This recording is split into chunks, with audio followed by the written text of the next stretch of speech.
Welcome back to another episode of Embracing Magic with me, Steph, and my co-host, Lizzy. Today we have a very exciting episode for you. We're going to be talking all about a brand new musical called Coven, which is out now at the Kiln Theatre in London until January. And we have the writers with us today, Rebecca and Daisy. Welcome to the studio. Thank you. It's lovely to have you here. So excited.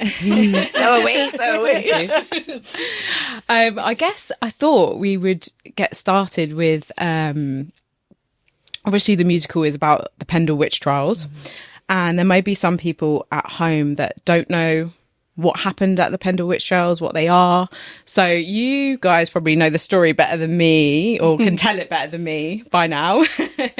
So would you mind just explaining to us what the Pendle Witch Trials are and what happened during that time? Yes. So in 1612, Pendle in Lancashire, there was a 9-year-old girl called Janet Devis who famously accused her family and her neighbours of witchcraft. And they were found guilty and they were hanged as a result of their crimes. And so the Pendle the Pendle story is perhaps one of the most famous stories of a child testifying against their family, and it kind of set the precedent for the use of child testimony in witch trials. There was an account that was written by, the only account that survives of this, by Thomas Potts. Yes. And that was used as a kind of like handbook for a lot of courts following that trial. So it's like third-hand Yes. information. He was there. He was the clerk in the court. Right. So he was like, typing it out. I'm doing this, but like obviously he wasn't typing. With a massive with a quill. Yes. And so he was kind of working for the courts, and that's the only record that we have of what actually happened. But one of the interesting things that we found is that Janet herself, then 20 years later, after her family have been executed as witches, she is then accused of witchcraft herself by an 11-year-old boy called Edmund Robinson. So there's this, I think there's this cyclical thing that kind of we became aware of that felt really potent. So yeah, And that's the truncated version. Exactly. You got it. Cyclical situation. Yes. And the fact that it's another child. Yes. And that her own testimony was the precedent for the child testimony in court. So He was inspired. well, not directly, but the fact that she set a precedent in court that then could be followed, and then eventually leading to her own undoing. Wow. So it's a cyclical thing, but it's also talking about the way that courts are set up. Yeah. So that's the story, the kind of the super famous story. And then, so our show, we open and we have adult Janet, and that's who we start with, and kind of questioning, what happens to this person who's had this experience as a child on one side of the courtroom. Accuser becomes the accused, what happens to that person. So that's Such a good premise for a musical. Yes. Because I was trying to find information about her. There's not hardly anything about her. So it's amazing that you have. Yeah. It's such an important story to tell as well, to have these poor people's lives remembered. And it's just it's so powerful to have it as a musical as well, because I think that singing is such a big release as well, and it's just so powerful. But I looked into the Janet story because it was her own family that were hung because of her testimony. So sad. And also there was a couple of other families as well that were kind of entangled in this sort of... We haven't delved too much into the other families just because we had limited focus for our, we wanted to focus on this one central story, and then these other stories that we've created since then that have emerged, but which we'll go into more. But yes, there were other families like the Chattocks family. There was a feuding between the Devis, Demdike, families and Chattocks. But we haven't really gone fully into that as the source of our drama. We've kind of obviously Janet being the central figure, and her sort of psycho journey, not psycho journey, that sounds bad, the psychological journey. Yeah. But also we're setting in the present day of 1633, where we see her coming into the jail. We meet all these other characters that are not actually sort of true historical characters. They've been created but inspired by... Yeah, they were all based on case studies of other women that we'd found, because we started looking at the Pendle story and then we kind of zoomed out to the witch trials in general, sort of across when we were researching in the early days, and we found this it was super common, this copy and paste element of a child accusing the family, and it just seemed to happen in lots of different locations. And yeah, super interesting. They didn't really want to use child testimony in court unless it was a witch trial, because guess what? Children can be manipulated. Exactly. Easily manipulated. Exactly. Because that's the thing that I found really interesting about Janet, is when her family are then imprisoned in Lancaster, where does she go? Yeah. And there's all these millions of different theories that she was with the magistrate. Yeah. Roger Knoll. Yeah. Was he manipulating her? Did she go into the parish? All these different things. But you're kind of touching on a little bit of like an atonement feel, like she grows up and then understands the gravity of what she's done, of basically, handing her entire family over. Yeah. And there's, I guess, redemption in the story. I mean, that's guilt. literally one of the songs, but that's actually related to another character. Fun but yes, but there is that her journey with that sort of trying to understand what happened to her and kind of work through that psychologically. She kind of has upheld the patriarchy all of her adult life, justifying what she did as a child. And so her journey through the show is sort of unpicking that. I think that's the thing, because we can't find out a lot about what happened to her in those years, and particularly those interim years between when her family were executed and 20 years later when she comes back as an adult. So what's happened to her? And I think a lot of that we had to really dig into and just kind of go, well, if she was this person who told this story, she has to spend her life in our heads thinking that it's true, because what's the alternative? The alternative is actually to go, oh, I told a lie and my family were murdered because I told a lie. I had a hand in the execution of my family. That's the alternative, to look at the kind of potential truth of the situation. So the Janet in our story at the top of the show, she gets chucked into the cell with all of these other women, and she is 100% in belief that the system is right. If you're accused of witchcraft, it's because you've done something bad, because that happened to my family and I was right. I know what I saw. So, and then it's, about how that belief is kind of shattered and dissolves when they then accuse her of witchcraft. And she has to see it happening to really understand it. It's so brilliant. It's and I just think as the idea of having that as the concept of the whole music is so brilliant, because we're so intrigued, aren't we, about the witchcraft, but also the redemption of witches and what they go through. And that's the whole reason why a lot of people today are reclaiming the word witch, to remember these people that were killed for basically a lot of the time just being women, who were midwives, who were herbalists, who were perhaps widowed or just unmarried women. It is a reclaiming and giving a voice to those people. And I think, with the musical in particular, singing again, to bring it up again, is just so powerful, isn't it? Like, it's giving those people that died a voice. That's what you're doing, really. It's amazing. Do you think the telling the story through music elevates it? Does it give it a ceremonial feel, a respect?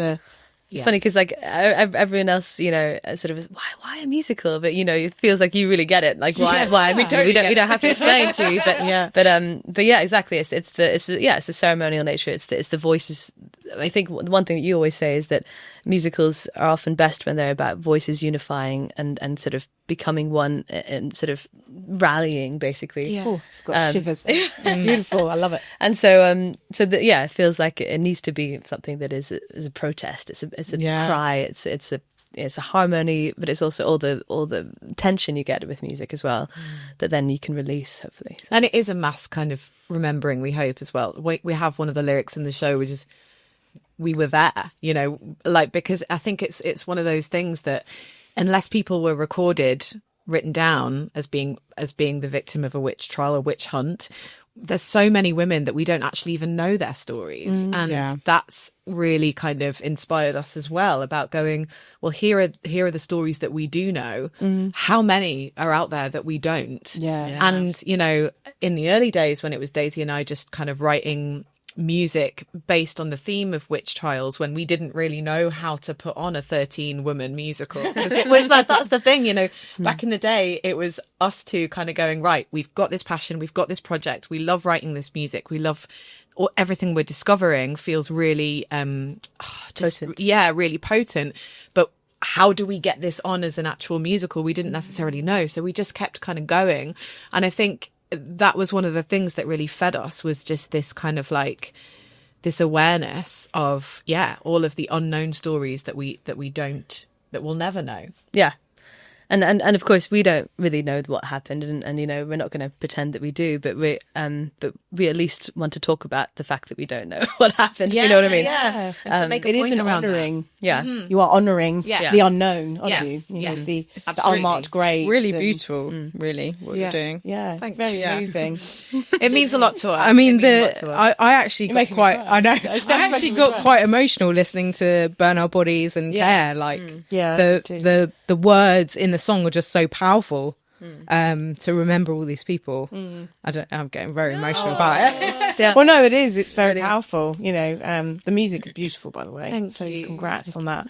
I think you're right. And I think at this time, this musical is coming in at a point where witchcraft is really being reclaimed. There are so many people. I mean, there are so many people who are still terrified, of course, across the world. But there is this unifying of, I stand in my power and I own that. And then I also pay homage to all those women who've gone before, who were killed. And so it's a really powerful, and I think that's why just watching the clips of the music's really, really powerful. And watching these brave 13 women just giving it large. Just seeing like a group of women singing together is so powerful. It really is. Yeah, we watched a run through on Friday, and I'd been like banished from the room because my kids had norovirus, and all the witchcraft in the world couldn't manage to sort of stop the spread of this norovirus in my house. I was doing everything I could, but so I hadn't seen it. I hadn't been in the room with it as a whole, and I watched it for the first time, and that was the thing that really felt so powerful, was just like, oh my gosh, there's so many of them. And I mean, there are actually so many of them that the Kiln have had to expand their dressing room situation for us, because they don't normally have that many actors in the show.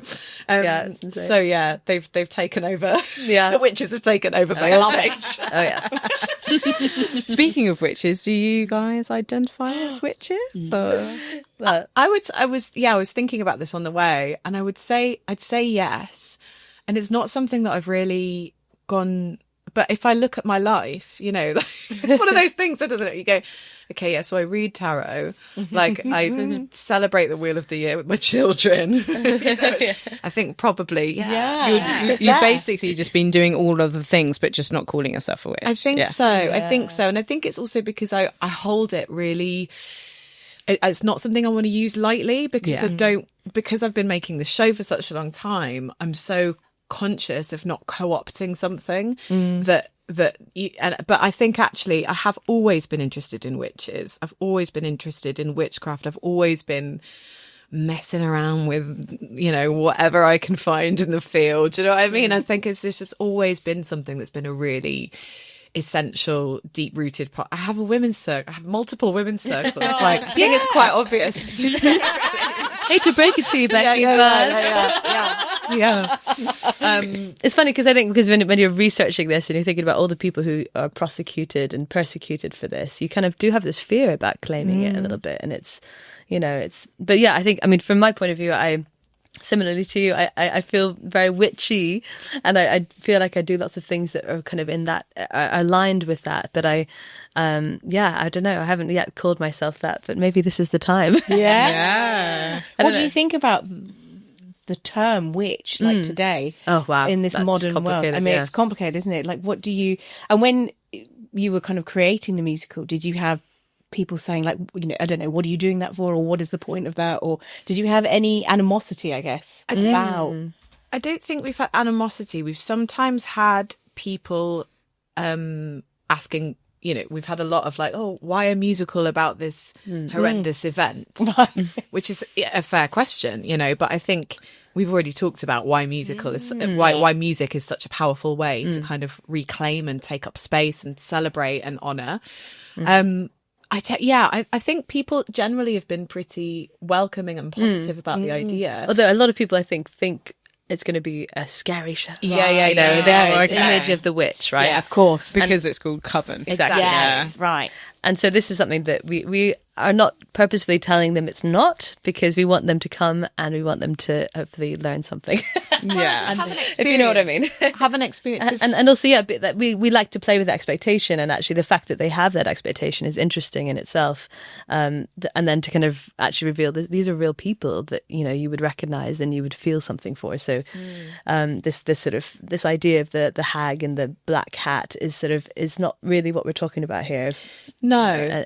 With these people, you know. But I think that question of what is a witch and what is the image that comes into, if you stop someone on the street and say, what's a witch? You know, you can pretty much assume what it is that they would say. Green face. Exactly. Or mostly, I mean, to a lot of Christian people, it's someone who's practicing evil, satanistic things, and causing harm to people. Right. That's what people think. Yes. And I think that's something that we've really been, you know, poking around in, because, of course, what we are doing is telling a story of women who were, you know, scapegoated and used by the justice system for the, you know, financial and power gain of those, you know, of like the political world that they were in. Yeah. But that's not to say that witchcraft isn't real. Do you know what I mean? But it's just like, it's not real in the way that it was used as a kind of tool to scapegoat and kill people. So I think it's there's varying different levels in the show of what's happening. There is a kind of like question around what the law means by witchcraft, but then actually how the women exist together in prison, how they deal with trauma, how they deal with memory, how one of the characters is pregnant, there's a birth in the show, how they help to hold space for childbirth and to kind of we have a song called Birth Spell. Yeah, we had to make a birth spell. Yeah. That's amazing. I love that. Love it. So we have various figures within the cell who are kind of representative of, we think, of a few different people who would have been accused of witchcraft. So one of them is Maggie, who's our kind of healer, and she sort of also has this sort of ability to kind of travel our lead characters back in time to their past.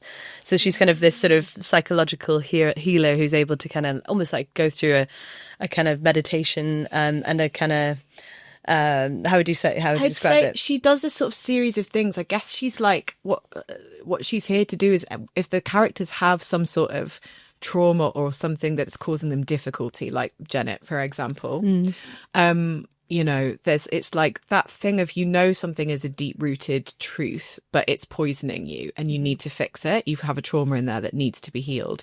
So basically, our character of Maggie, she uses a series of things to just kind of help her walk through that herself. So it's not necessarily like she's performing time travel, but but that's witchcraft. It's isn't it? It's body work. It's releasing. It's everything that, you know, you could probably find, and she uses NHS sound at a different in that way.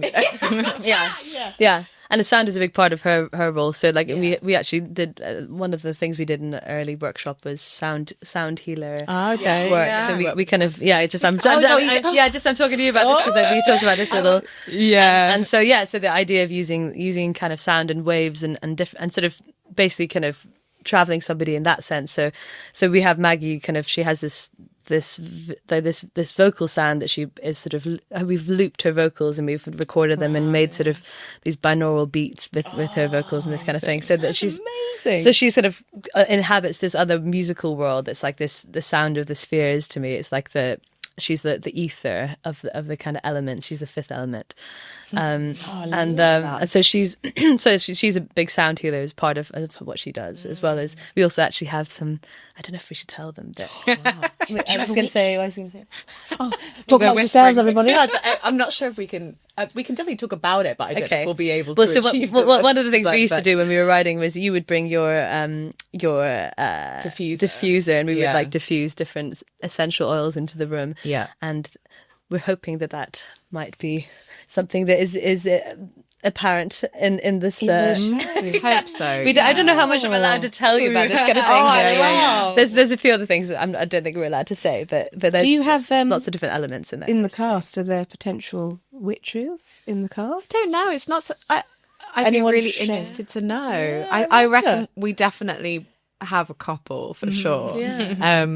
That's my theory. Yeah. Definitely we've got a big. We've been doing a few rituals as well as part of our performers do this a lot anyway. But there's this thing that we do in a circle where we all basically breathe together and kind of release whatever we're wanting to release into the room, and it's this wonderful kind of moment that happens at the beginning of every run and at the end. Well, what you're describing there, I mean, with Luna and Wild, the Coven that Steph runs, many times, part of, we've been at a retreat and we've done exactly that, which is about releasing into the ground or releasing above. Exactly the same. It is.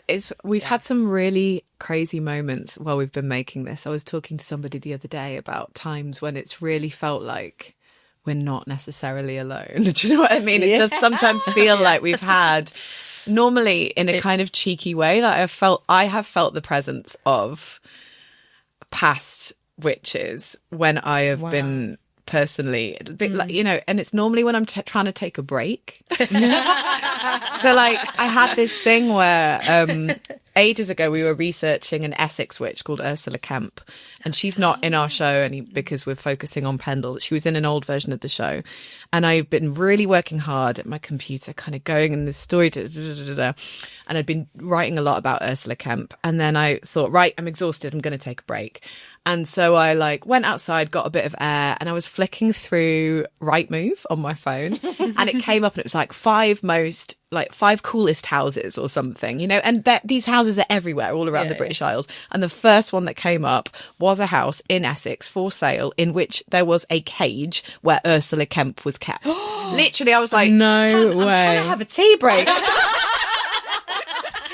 Could you please find a house though that I can? I think it's just like I've definitely felt, and I there was this thing over the summer when I took my kids to the beach. I tried to have a day off, and I went back to my car, and the car parked behind my car. The number plate said Coven. That was all the number plate said. Oh, wow. I was like, this is wild. Wow. This does happen though when you kind of start doing the work for something, and I really believe that the work that you're doing to retell these stories, you're basically doing ancestral work.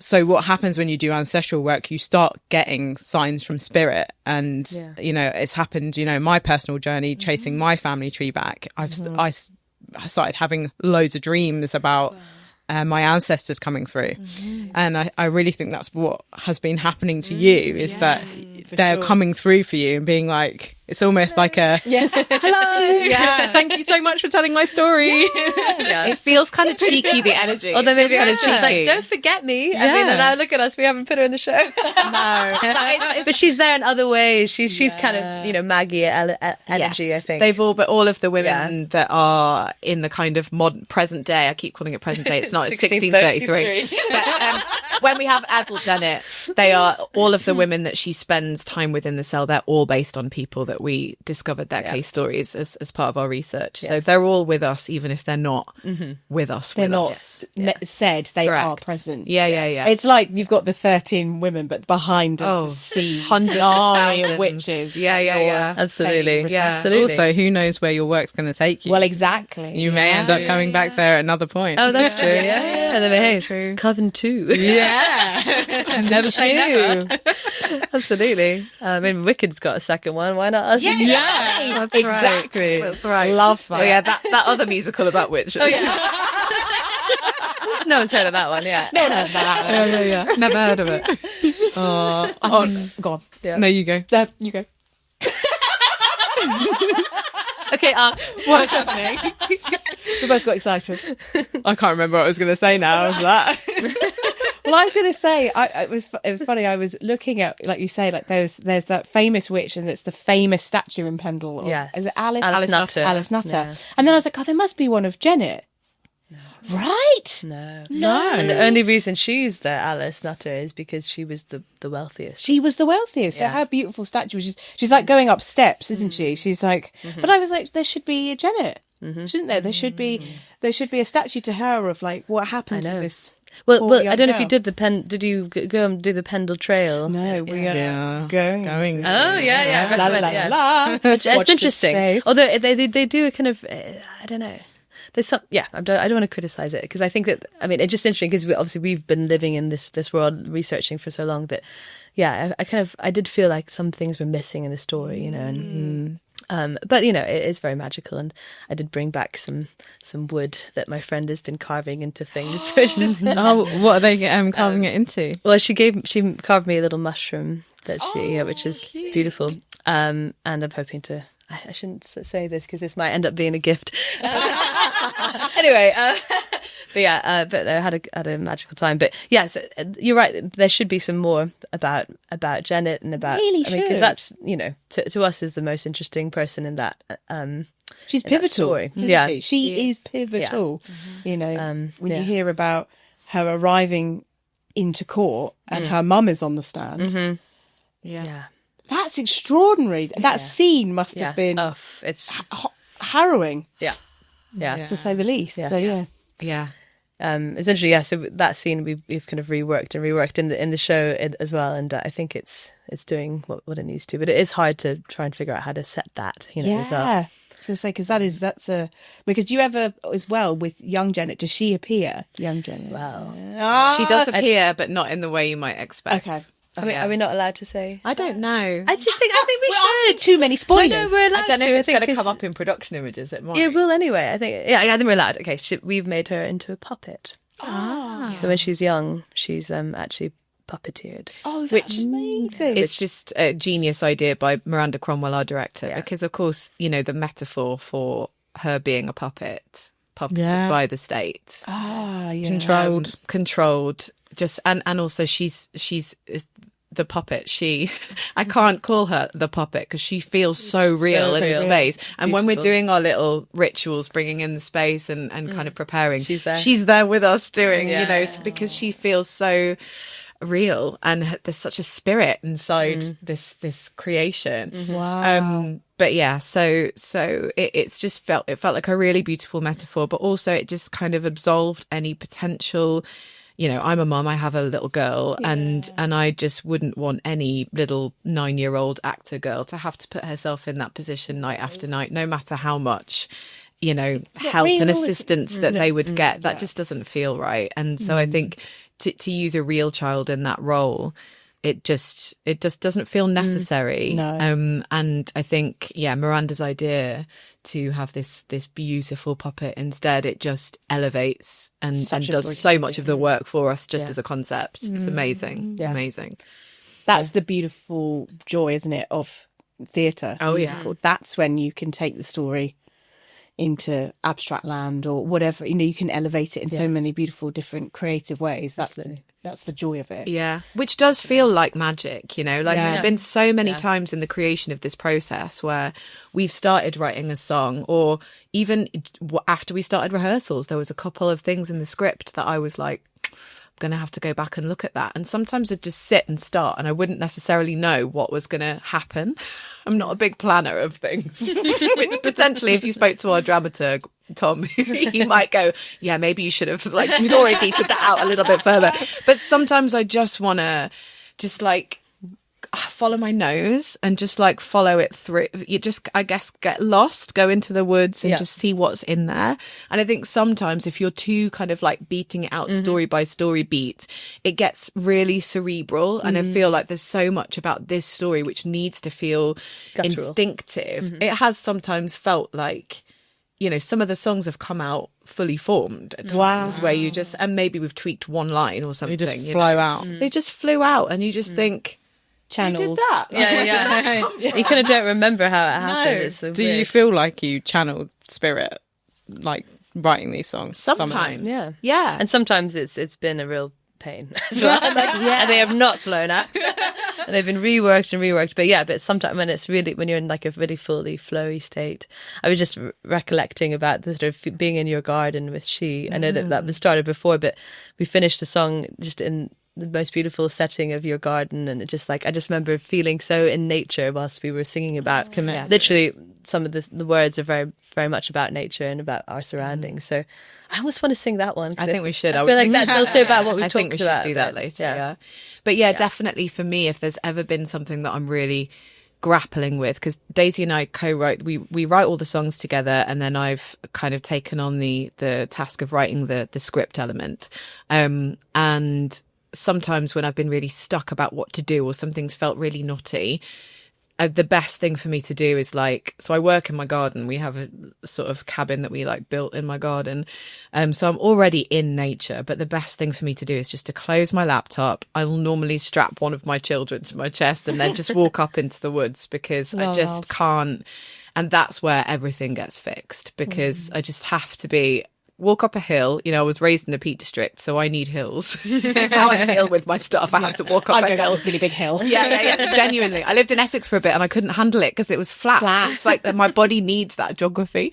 And so walked up a hill and just kind of like, oh, okay, then things just start to fall into place. You know, just be amongst the non-human.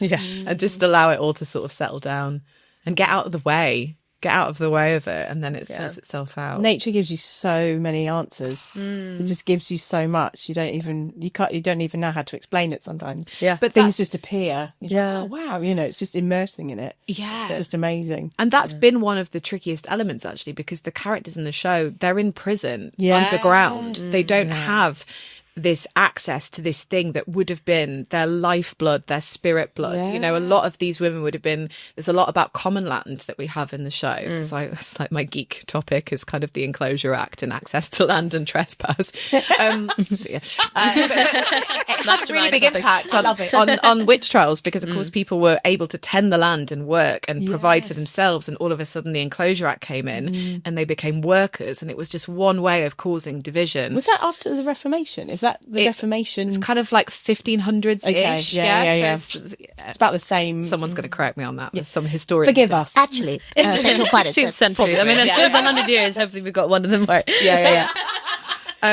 But yes, so nature and the land and the ground and the soil, it would have been such a huge part of their life, and they're just taken from it in this brutal way. So awful. Awful. And the space that they were enclosed in was tiny, wasn't it? It was like 20 feet by 12 or something. It was like teeny weeny.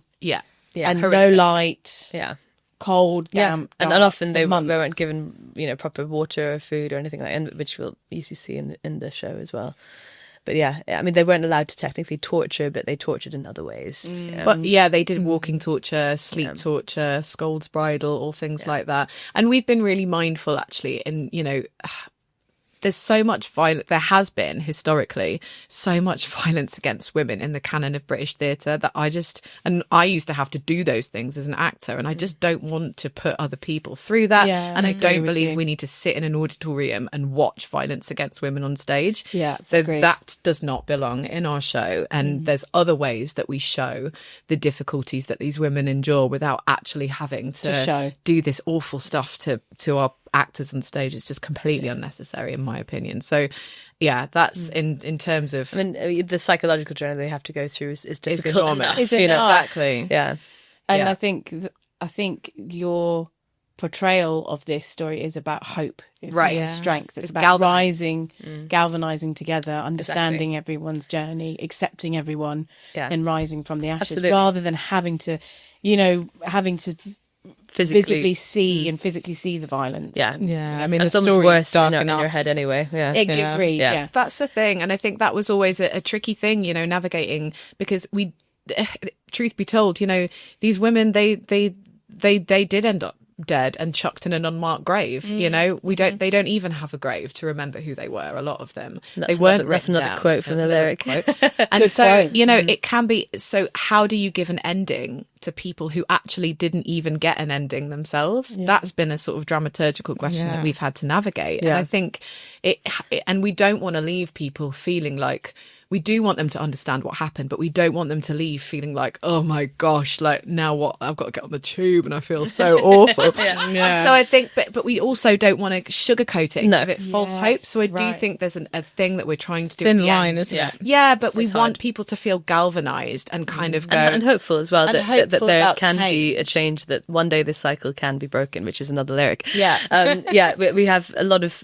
So, I mean, the overall, the big gesture of the show is, you know, you see this fractured cell of women who actually are not friends at the beginning, but by the end they've formed the coven.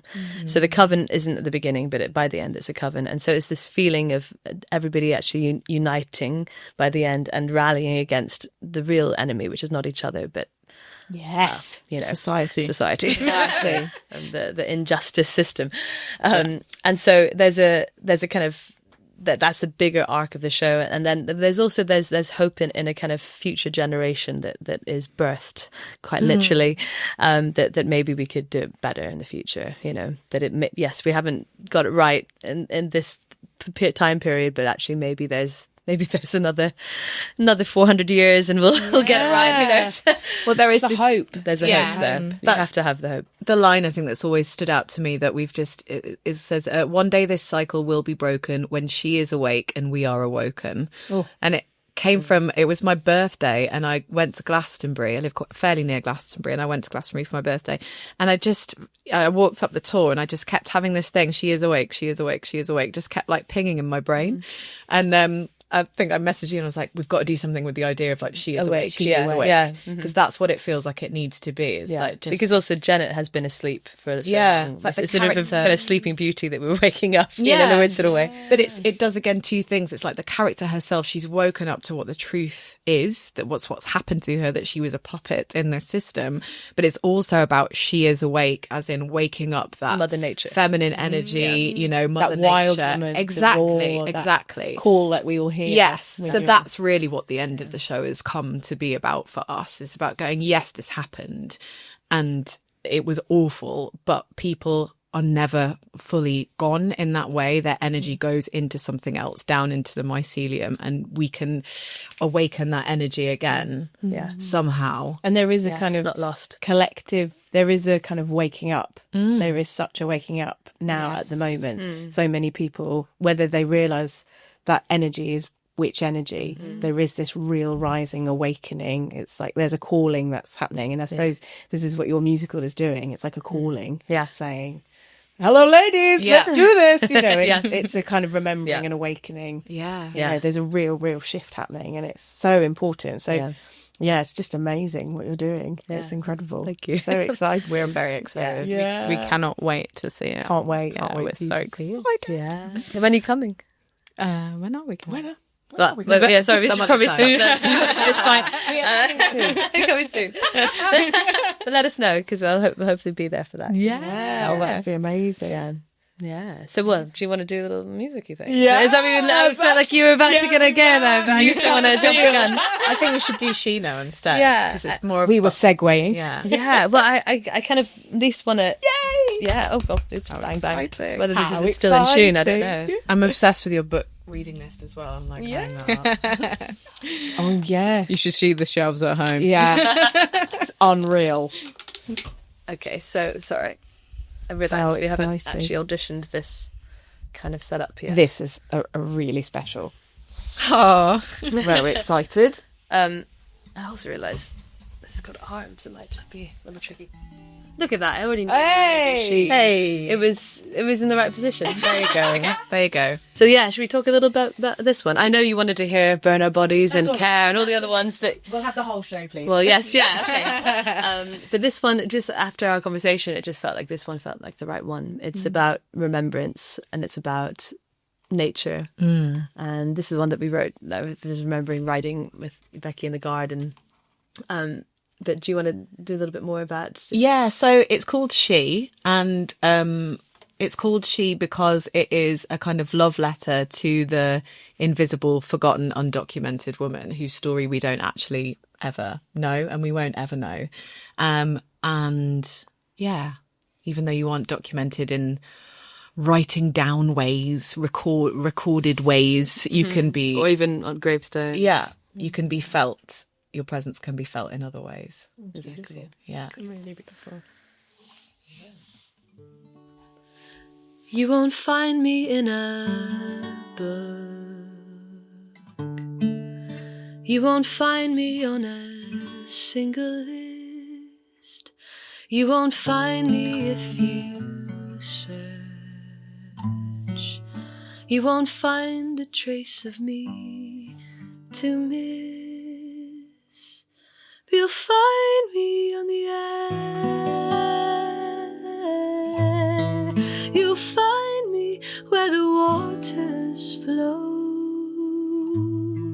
You'll find me in the strength of trees.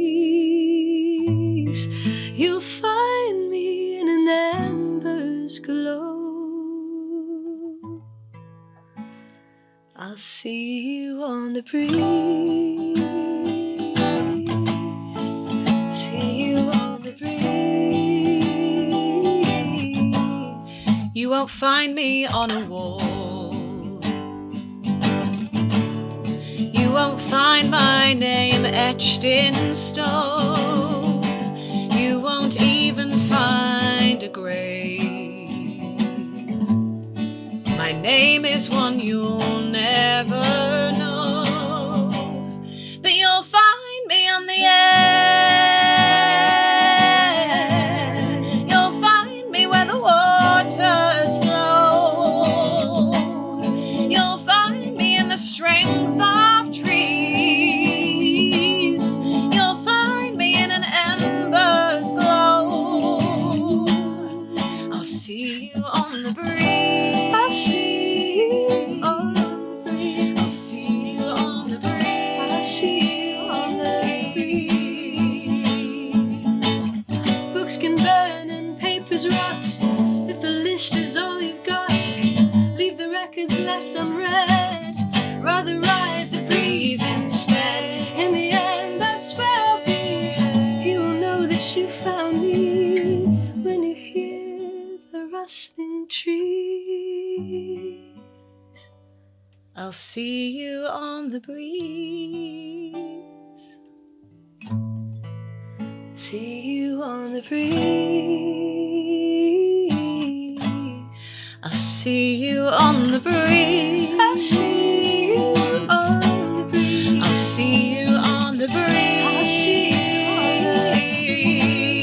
I'll see you on the breeze. I'll see you on the breeze. I'll see you on the breeze. I'll see you on the breeze. In the end, we all end up in the breeze.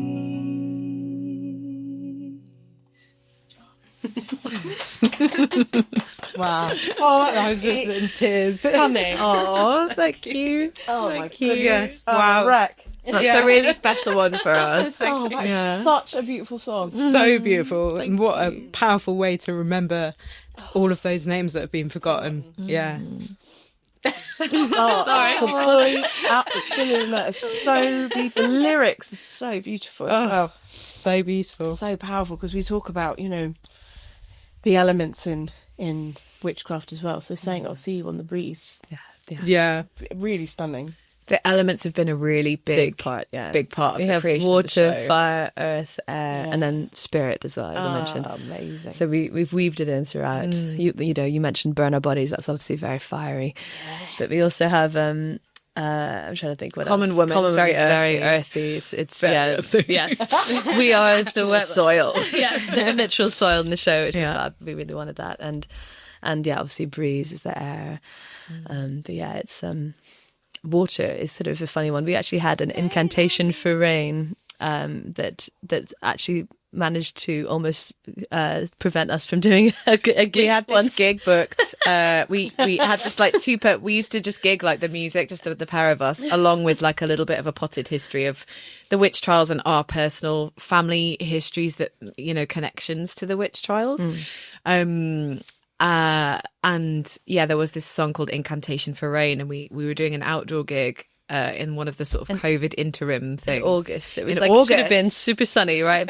And it was. And then we did the incantation for rain in the sound check, and then the rains came. Yeah. I mean, they did not stop. So then we almost had to cancel, but then managed to sort of find a place, actually. So some intervention happened to help us continue the. But yeah, it was biblical. Yeah, the rain biblical was insane. Yeah. So we don't sing that one in We such. did, yeah, exactly. Yeah, be warned. Exactly. This is what I mean about like the cheeky energy of the witches coming through. It's like that's what I've really found. It's like it's always felt the presence in a kind of like, you think you got this. What are you going to do now? Just another challenge. Exactly. Another one. Yeah, Exactly. It's lovely that you've really paid such homage, you know, just thinking about the elements in that way. Yeah. You know, it feels like sort of just every aspect of this musical, you've really put all your heart and soul into it and done such amazing research and such honour and justice to witches in the past, but also future generations of witches who, or the young witches that are coming through, who are finding their voice and, you know, all those things. So it's just amazing. How long have you been working on this project? Oh gosh, 8 years. 8 years. Wow. Yeah, 8 years. But I mean, you know, over that time, it's not like we've been sitting there for 8 years. But you know, it's evolved, and we had a version that was like ready to go out with just the two of us in 2020, and then COVID happened, and then we were able to kind of, actually, it was a blessing in disguise because it meant that we took a break from it, and we were able to imagine this really big version that we wanted to take up space. And now that's what's happening, which is amazing. But also, you know, 8 years, COVID happened. I had 2 kids like over this time, you know, so it's like, there's a lot of birth spell energy in the show, probably a lot of it, because most of the time I've been pregnant or breastfeeding or both. For about 5 years. Cumulatively. Yeah, definitely. It feels like it's kind of been birthed just at the right time, like divine timing. Yeah. And, you know, we got a first preview on Soul, and it's like, it's literally perfect. So yeah, I know, right? It's great, and it's been extended, so this is cool. Hopefully people will just think of January, witches as sort of Halloween time, because of course It's been really popular, hasn't it? And it's going really, really well. yes. So Yeah.